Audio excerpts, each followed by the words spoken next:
Hello there. Today I want to talk about something that a lot of you are concerned with. And I see a lot of the questions in the groups and everything about what is going on in today's real estate investing. It's still a good time to get into real estate. And I'm always have my antennas up. I'm always looking at things out there. But I'm one of those people that I don't feed into the news or social media. I really look at the facts. I base myself on what the National Association of Realtors is saying. I base myself on serious reports that I put out from places like Forbes, for example, or Money magazine and so forth. So I base myself on real data. Okay. So with that said, as a real estate investor, I am concerned like you guys on what's going on in the industry, but not that I'm worried about things toppling down. As a real estate investor, what you need to do is that you have to adjust, you have to reinvent yourself. Real estate is one of those things that are always going to be around, like money, right? Just because the economy changes doesn't mean that people are not going to spend money or buy things. Same thing with real estate. People need a place to live. It's just that things are going to be done differently. Okay. And what do I mean by that? Okay. So one of the things I always say, I always joke about it. Actually, Liz, my daughter, she gave me something for Christmas, which is a crystal ball because she said, you always have this thing about seeing what's going on as a crystal ball. So, like I said, a real estate investor, you have to reinvent yourself. I've been in real estate for 36 years. I've seen things, okay? One of the biggest things at the beginning of my career in the 91, we had the Gulf War. You remember, guys? In January of 91, the Gulf War. Well, 91, 92 were actually very good years for me. I got into real estate as a landlord. I bought 16 rental properties in about a year and a half. Then we had 2001 with 9/11. Again, 2002 was an amazing year for me. I went into syndication, raising private money, got into new developments. 2007 happened, housing crisis. Again, 2008, 2009 were amazing years for me. Got into short sale prevention, short sale and foreclosure prevention. Okay, so 2020 with COVID, right? So again, we reinvented how we did the business. So that's the thing. The trend here is this: when there are some major things happening, this is the time that you have to really jump into it. Okay, like I always say. I love that quote by Warren Buffett. You be fearful when everybody's greedy and be greedy when everybody's fearful. The last couple of years were crazy with real estate. As an investor, you had to position yourself to do things like maybe do some fix and flips, fix a property quickly, wholesale, so you could provide inventory for other people. Now we're changing strategy again. It doesn't mean that the real estate is bad. Real estate investing is actually going to be even better like it was in the past when we had big changes in the economy. You just have to adjust your strategy. Okay, now I'm telling you what the perfect storm is right now. That's different than it was 15 years ago. Okay. First of all, there has been a lot of money pumped into the economy over the last few years. Real estate, the finances here in America right now are really, really healthy to the point that now we have money coming in from all over the world. It's more of a global thing, right? Europeans, South America, they prefer putting their money here in America than keeping it in their country where it's very volatile, the political and everything else is very unstable. But here in America, we are solid. It's a great country, guys, to invest your money. So we have a lot of money. There are a lot of money there. People want to invest. And what do they want to invest? They want to invest in what they know is the best ROI for their money, which is real estate. So if you wonder if the money is there for doing projects, private lending, and so forth, trust me, there's more money than property. And that comes to the other thing. There is limited inventory.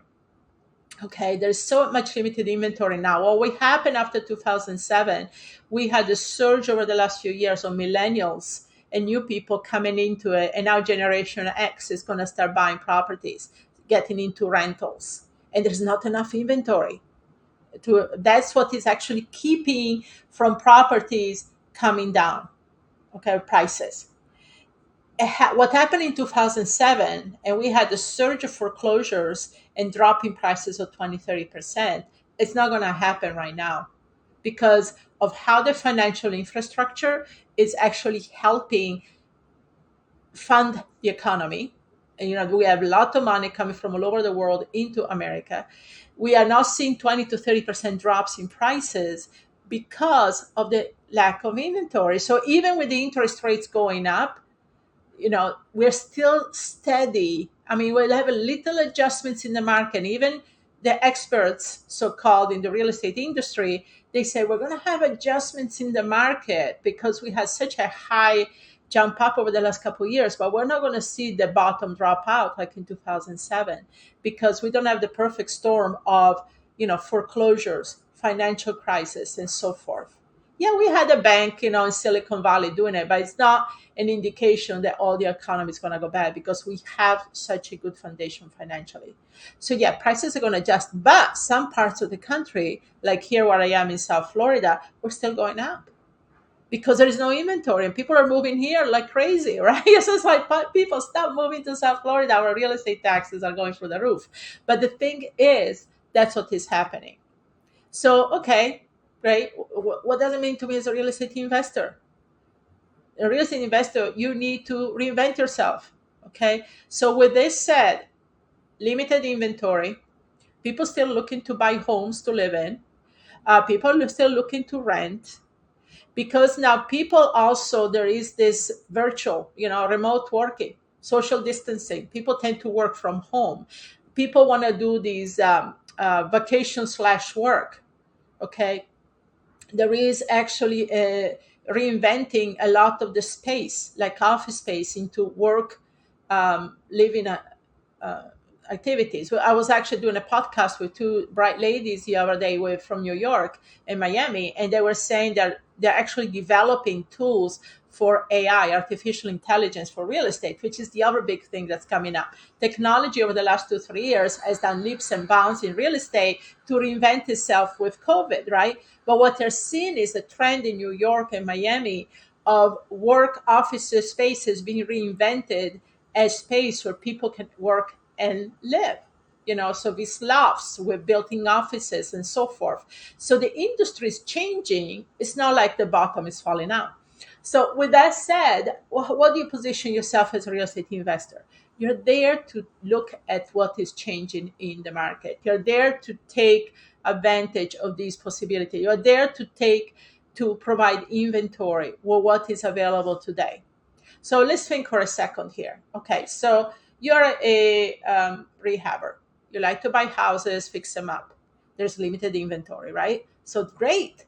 Let's fix this house to provide the inventory for people that need homes to live in. Okay. Yeah, but the banks and the private money lenders, their interest rates are so high right now. I'm not going to make a profit. Well, there are other ways to do it. I talked this morning into one of our groups that we did. If you are into the masterclass group, welcome for watching this. We talked about novation this morning, right? When we did the training for the masterclass. So novation is a great concept right now where you stack different way of financing this property using what's already in place. So, work with the owner, form a partnership with the owner to carry the financing on the property, and then you come in with the work and the manpower, but all that can be financed 100%. So that's the concept of innovation. So, for example, arbitrage. Okay, let's take this property that this guy's going to rent it out and do what they used to call a sandwich lease option and lease it out to either Airbnb arbitrage is very popular, or doing, lease agreements where you have somebody sublease the property. Okay, so you're not creating new mortgages, you're not borrowing new money at a higher interest rate, 10, 12% of hard money lender, or 7, 8% market interest rate. You're actually using what's there, but you're creating an envelope around it. That's what is working right now, guys. This is what was working back in the 80s when interest rates were 15, 16%. I know a lot of you were not even in real estate or even born, but that's what is going on. So reinvent yourself, right? And now wholesalers. Okay, so as a wholesaler, again, there is need of properties. There need of properties that need to be fixed up. There need of property that need to be rented. There's still sellers going through distress situations. Doesn't have to be a foreclosure. Okay, foreclosures are not going to be a big thing again, but people are going to still through life.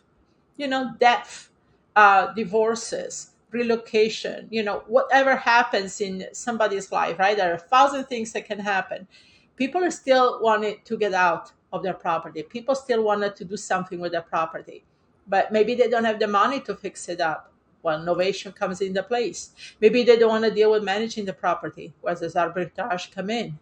Maybe they just want some cash to the property. That's why we talked about the three-prong contract this morning.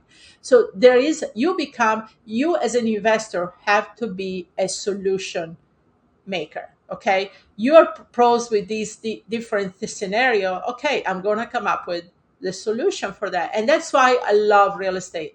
I love real estate investing because I am the solution person. I'm here creating different solutions for different problems. So you can't think just one thing, and everybody's gonna do the same thing. No, it's you know the pretty houses you put on the MLS and people expect to pay 10-20% down. That's not what real estate investors are. You're not tied to the economy in the sense of, okay, I can't borrow money, the interest rates are too high, right? You're not tied into all of that game, guys. You're going to be over here. Okay, things go this way, I'm going to go this way. Things go that way, I'm going to get that way. The problem is when everybody wants to go one direction. Okay, I was talking to I met in person actually, Dean Graziosi, which used to be big in the 90s as a real estate mentor. I met him down in Arizona, Scottsdale, a couple of months ago. And he was sharing in the group, and we were in this room about 2007, 2008 happened. You had all these gurus and mentors teaching about real estate investing and this and that. And then 2007 happened and it came to a screeching halt. So him as an investor, as a coach, he said, okay, what is the market going to do right now? What does the market need? And well, things are getting foreclosed. People are losing their jobs. People are losing their home. There is all these properties that need the work and nobody's have the money to do it. So he went into teaching wholesaling. He went into teaching, short sales, foreclosure prevention, right? So you see what's going on in the market and you work with that. You don't work with, what you think is should be the right thing. Okay. You adapt yourself. So as long as you adapt yourself to what's going on in the economy, the market, the system, people are always going to be in real estate. People are always going to need a place to stay, a place to live, a place to rent, a place to buy. Is the American dream. Is a commodity that is necessary. It's not an option like Amazon, right? So real estate is here as much as money is going to be here. People are going to use money regardless. They're going to use it just in different ways. So hopefully this helped you to make you think in here what's going on really in the market. So guys, this is the best time. Remember how it was for me after the Gulf War, 9/11, 2007, after COVID. Right after that were the best years that I've had in real estate. Take care and hopefully this helped. Please comment below. Let me know what your thoughts are and I'll see you next time.